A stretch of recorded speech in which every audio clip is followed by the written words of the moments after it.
And DD India's Amritpal Singh joins us from Jeddah now.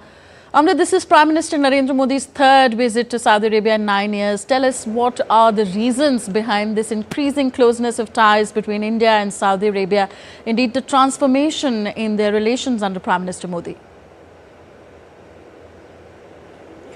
Third visit to Saudi Arabia, you're right, in 9 years, 2016, 2019, and now two to Riyadh. This is the first one to Jeddah, which is essentially their Mumbai, if you like, to draw a comparison. It's basically the commercial hub and a port city.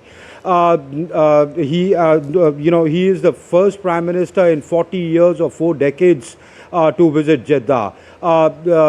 The signaling is that the focus of the talks will be on investment and strengthening the business-to-business ties between the two countries. Trade, connectivity, investment. As you know, the Crown Prince, when he had visited India, in 2019, the two sides had inked a deal under which $100 billion of investment by Saudi Arabia into India in various sectors was looked at, and there were about, I think, 12 odd MOUs which were signed at that time, which included investment in oil and gas sector, in refineries. So they'll be doing stock taking of that when the Prime Minister in a little while is received by the Crown Prince at the palace here in Jeddah and given a ceremonial guard of welcome first, and then the two leaders go in for the second meeting of the Strategic Partnership Council. So investment, how especially in the oil and gas sector, refineries, that would be looked at,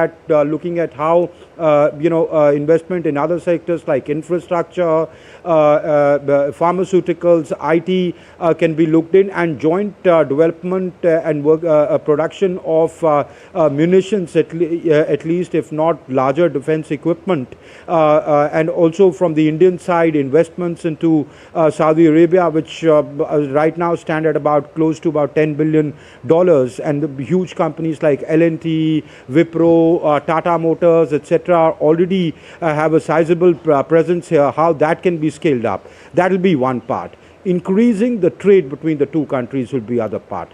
And the most significant part, Tanvi, would be the focus on terrorism.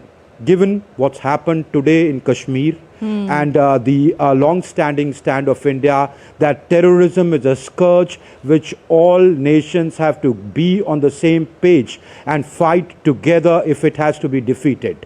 Saudi Arabia understands India's point of view. The last time around, when in October 19, if you look at the language of the documents signed then, when Prime Minister had come visiting Riyadh, terrorism was a key part of it. In 2023, when MBS came to Delhi to attend the G20 and was also on a state-level visit, after the G20, terrorism figured prominently in the talks. It very clearly stated non-interference in the internal affairs of another country.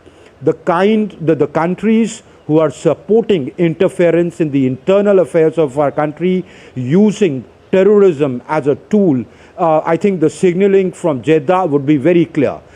It's no secret that Saudi has been a strong supporter of Pakistan throughout. But things are changing now. Your question was, what is the reason for growing partnership, for strengthening of the relationship? One is, of course, what I said, trade, investment, economic opportunities that India offers as it grows. It's being an ally on the world stage. You sit on the same page. But now there is a shift happening on the strategic part as well. At one point in time, Pakistan was perceived by the Islamic world as the nuclear umbrella of the Islamic world. Now, key players of the Islamic world, which include Saudi Arabia, understand that this scourge needs to be defeated, and what countries like India have been saying consistently all through needs to be taken seriously. Yeah, defeated collectively indeed. Thank you very much, Amritpal Singh, for that analysis.